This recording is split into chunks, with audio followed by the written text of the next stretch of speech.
From historic Seminary Ridge in Gettysburg, Pennsylvania, this is the Seminary Explores. Conversations about people, politics, theology, and life with your host, Dr. Nelson Strobert. Welcome to the Seminary Explorers, and my name is Nelson Strobert, and my guest today is Bishop Gerhard Ulrich, who is Bishop of the Evangelical Lutheran Church in northern Germany. Welcome to the Seminary Explorers. Thank you so much. But this is not your first time. You have been with us. You visited Gettysburg before. I was here in Gettysburg in 1993 with a group of vicars from northern Germany. And I've been here in 1999, especially with my 4 sons and my wife. That's right, I remember that. Yes. We had an intensive partnership between our 2 seminaries here in Gettysburg and in Preetz in northern Germany. And I've been the director for several years of our seminary there. Right, and that's where we first met. And we met in Preetz too. That's right, indeed. Well, it's good. It's a delight to have you with us again in Gettysburg. And I'd like to ask you, and for our listening audience, what brings you to the United States now on this trip?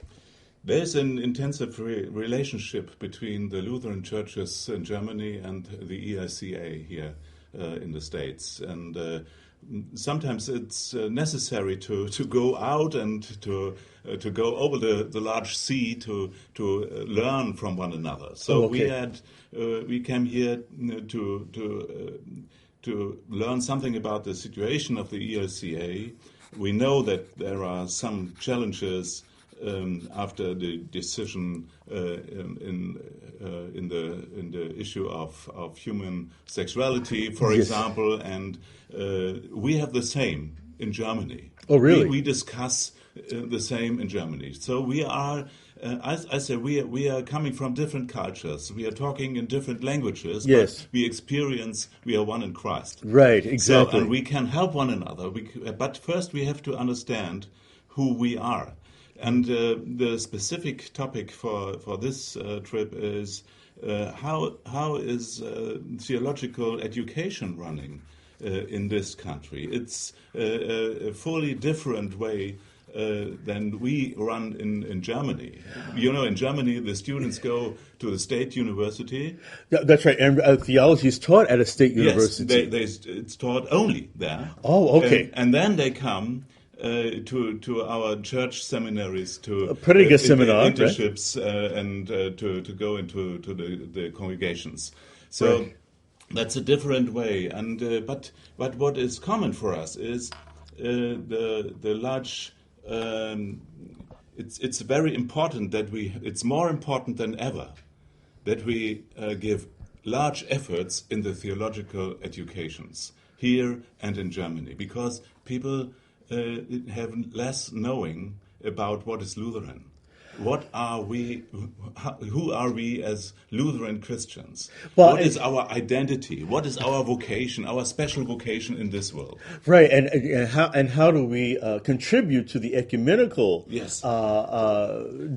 discussion about the church? That is the next point. We are both part of the worldwide Lutheran family, in the Lutheran World Federation. Yes, and especially in Germany, we have several links all over the world, and we have to come together. We have to stay together. We have to listen to one another and to say, what is our special vocation as Lutherans in this world? Very, very much so. And I find it surprising when we talk about Lutheranism and Germany, where the roots of our identity come from, in terms of theological roots, are based in Germany, and yet you say and you're saying that we have similar problems. We have similar problems because in Germany there's the Lutheran identities coming from the Landeskirchen, from the regions. Yes. You here decide actively to which congregation or which denomination you want to belong to. Right. In Germany, you are a Lutheran by baptizing. Oh, okay. And when you change the country, Yes. You become a reformed Christian. But you never ask why and what is it and what is the difference. So we have to bring an intensive education in all these things, because the diversity is a strength of the churches of the Reformation, and we should not overcome the diversity. But in the last few years, I mean, there's been communication and sometimes connections with the Reformed Church. Yes, there are. Since 40 years now, we have in Germany, in Europe, we have the Leuenberg Concordia. Right. Which gives us the possibility to have communion with one another. Right. That is a new thing 40 years ago. But Leuenberg does not eliminate the diverse confessions. Okay, that's important for us. It gives space for all the diverse and different ways of faith and hope and being a church. But people has to know. They have to know, because confessions are more important than ever in a world which gets more and more different and more complex. It's even more important to have a look at where I am from. That's right. That's very important. Very important. I'm continuing my discussion with Bishop Gerhard Ulrich from the Evangelical Lutheran Church in northern Germany. I'd like to ask you now about your responsibilities as bishop. When I first met you, you were director of vicars at a Prediger seminar in Preetz, Germany, and now you are bishop of a very large region. May I ask, I guess the question is, how do you manage to be bishop of such a large area? And I'm thinking, we're talking about the northern portion of Germany. Yes, it's a large region from the North Sea to the Polish border. Okay. If you have a look at the map, you need a large table to find out where it is. Okay, but first of all, I have been a pastor in the congregation in Hamburg. Okay. I have been a director of the seminary. I have been a dean in a special region of my church, and now I am a bishop. But I have always been, and I am up to today, a pastor. A bishop is nothing else than a pastor. Okay. He has to bring the gospel to the people, and he has a special ministry. It's a special ministry, and that is the difference. But I am a pastor, and I like to preach.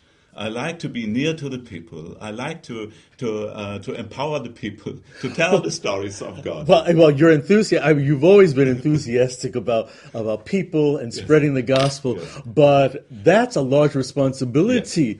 Yes. And so isn't it more difficult to be with the people when you have so many administrative responsibilities? That is what I want to say. It's very difficult now to be a pastor for such a large region. I try to come near to the people by my main office is my car. I'm sitting there. I have a driver, and I'm sitting in the car. He said, we are together for more hours than you are with your wife. That's right. That's right. I'm sitting more than 700 hours in the car per year. I'm always on the road, and that is the large challenge to manage it. But I try to do that, knowing that I'm not alone. I cannot do that alone. Right. I have a staff with several members. I have 2 assistant pastors. Okay, and what are their responsibilities? Their responsibility is to manage my schedule. Okay. And make some ghostwriting. Okay. And one of my assistants is with me this trip, and we're doing many things together. It's what I had to learn. From our first meetings, I'm rather a chaotic type, and I'm not very good organized. And that is a large challenge for me to organize my life and my ministry. And therefore, I have several people at several places of my church. Okay. In Kiel, in Schwerin, in Hanover, everywhere, and people are working so that I can do my job. My job as bishop is to be a church leader in a spiritual way. Okay. I try to enforce people to do their preaching, their ministry on their place. So, in some ways, you're the pastor to the pastors. Yes, I'm a pastor to the pastors, and as well as pastor to all the members of the church. Yes, it's but it is as Lutheran we know that everybody who is baptized, that's right, is a priest, right, and everybody who is baptized and member of our church is responsible for the life of the church, and I can only help them to do it, and I can only help them to see it. But there is a large responsibility for my ministry to hold things together, and to bring people together, and to have a look at the different cultures which are in my own church in Germany. We have different cultures. We have different stories. You know, the northern part of Germany, there is the large city of Hamburg. We have right. Urbanic church congregations, and we have a very large rural right. area. Exactly. And the new church, the North Church, so-called North Church, it's only 1 year old. There came to us 2 small churches from the former GDR, with a very small number of members and a fully different history. You know, 40 years under dictatory. That's right. Under communism. Under communism makes life a fully other thing than we experience. Exactly, and my turn is every congregation has it is a special part of the body of Christ. Okay. And we have not and we have to unify. We have to look at the unity of this body of Christ. Right. But unity does not mean uniformity. Right, exactly. But that is a very different. We live with that tension. Yes. We do that the same in the United States. Yes. We live with that tension. And that is my. If you ask what is my responsibility, that is a large part. But you know, as the confession says, we have no human. We are leading without power. Right. We are only leading by telling the word. Exactly. That is our power, and we have to empower people. Exactly. To come to that source. Indeed. I'm continuing my conversation with Bishop Gerhard Ulrich of the Evangelical Lutheran Church in northern Germany. We talked about the office of bishop. I'd like to ask you about some of the problems facing the church in Germany, and specifically in northern Germany at this time. Yes. As you see them. As I said some sentences before, we came together to the North Church on Pentecost 2012. And it's a new church out of 3 churches. 1 church from the western part of Germany, and 2 churches from the former GDR. And the main problem is, how can we reach people, even in the eastern part of our church, northeast, which have been since 3 generations without any contact to church, Right. without any contact to the gospel. Right. How can we come in contact and communication with people who don't know anything about what we are for? And how can we understand what it meant for the Christians in the former GDR to be a congregation?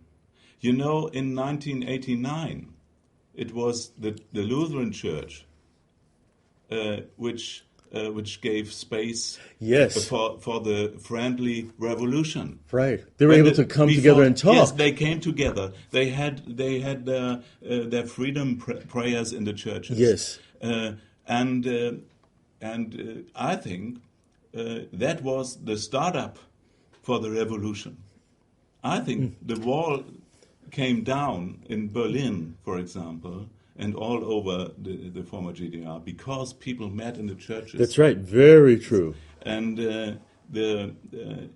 but people after that, when we came together and were one state again, people did not come again to the church. Because they had no socialization on churches or religions affairs. Exactly. They did not know anything.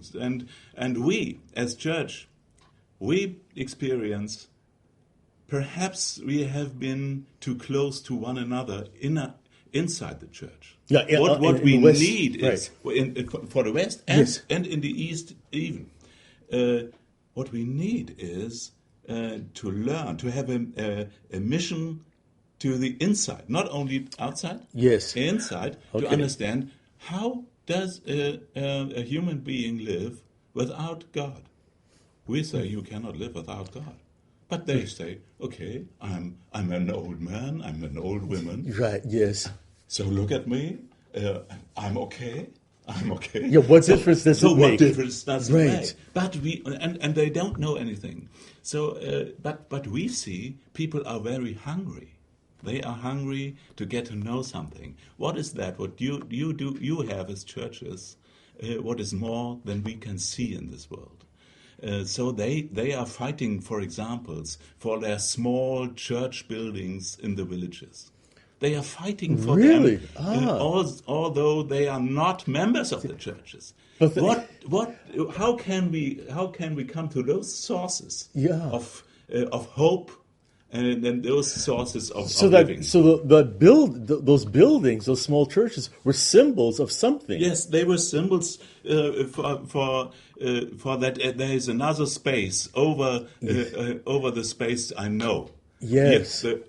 There is a hope. There is life is more than I can see. Exactly. And people come in contact with that, and they are asking. But we have to learn as churches we have to learn their language. And we cannot say, okay, if you don't understand me, it's your problem. No, it's my problem. That's right. We need to be able to translate. That is one of the responsibilities, and the other is we have an increasing number and a decreasing number of members. We're getting smaller and smaller, and we're getting older and older, because the population in Germany is decreasing. Okay. And we are living longer. Thanks God. Right. Thanks God. And the medicine. But we are getting older. So how can we handle with that? How can we be a church in a declining? Yes. And the third is we are getting we have a multicultural scene, especially in Hamburg. Oh, really? Yes, we have. Could you share some of that? We have a large group of Muslims. Okay. And we have other religions, especially in the metropolitan area around Hamburg and in Hamburg. How can we deal with that? How can we, as Christians, come into a dialogue with other faiths and with other denominations? How can we manage it? It's a responsibility of our days in a special way. Okay, and when you said you mentioned the declining membership, and that's similar to what's going on in the United States in many denominations, and I know within the Evangelical Lutheran Church in America. Why do you think we have a decline, let's say with our, why are we not keeping our young people, do you think? Yeah, it's first of all, it's just a question for how do we talk to them? How can we learn to speak their language? How can we learn to understand how they are running?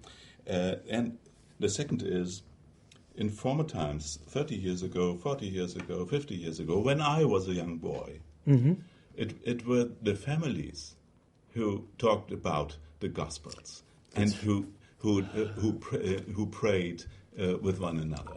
It was the families who educated, who gave lessons to the small ones about the small catechism of Martin Luther, or who sang with one another. Right. And the families don't do anymore these things in Germany.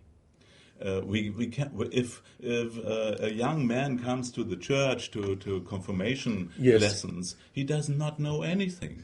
Well, he does not know. He was not in the Sunday school, right? He has no experience in his family. When I was a boy, my grandmother took me on her legs, and she sang songs. From the book of prayer. Oh, okay. And she told me the stories of Jesus. And I got to know, and I got in touch with that. And we as churches cannot do what families would have had to do. So, some elder people who are going to die, and I sit at their bed. They tell me, "Oh, what a pity that I don't know any psalm. If I now could read a psalm or pray a psalm, it would be good for me." And that is our special responsibility these days, to have a look at how can we as congregation be a family to the young people. Right. How do we? Yeah. And how do we inculcate? How do we transmit the tradition of the church and the stories of the church? And another problem, Nelson, is this. Times they are changed, and the binding to institutions, not only the churches, is less than several years before. People feel free to choose. And what will be the way of their life. That's right. And church has not been a part of that. It's not an automatically That's right. A process to belong to the church as it was at the time as I or we were children. Exactly. My social life, my sister and cousins, was involved in the church. And or we learned the stories from Sunday school, so that they just became a part of life. Yes. And today as churches, we are on a market of religious affairs. Exactly. And we have to find our place. Exactly. It's not the. I don't weep about that, but we have to handle it. Okay. We have to find our place in that, because I am sure we have something to say which nobody else can say. So in the midst of all of the issues, you're saying there's hope. There is hope for the church and for all God's people. I tell you, when we came together with those churches in the former GDR, I first had the impression there's nothing. There's nothing. There will never grow any flower out of the ground. Right. And coming in contact with those people who are fighting for the small church building, for example, I saw it was not a godless room. Even if people tried to forbid to be in contact with God, right.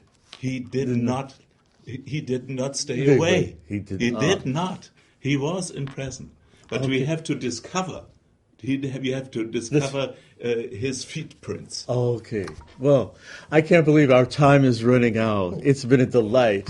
My guest today has been Bishop Gerhard Ulrich, who is the Bishop of the Evangelical Lutheran Church in northern Germany, who has been visiting us here in Gettysburg. We hope to see you and hear from you again. I hope to see you again, and be welcome. Okay. For the Seminary Explorers, this is Nelson Strobert. Have a good day. You've been listening to The Seminary Explorers from historic Seminary Ridge in Gettysburg, Pennsylvania, a production of the Lutheran Theological Seminary at Gettysburg. We invite you to visit our website at www.ltsg.edu. All opinions expressed on this program are those of the individual speakers and are not necessarily those of Gettysburg Seminary or the Evangelical Lutheran Church in America.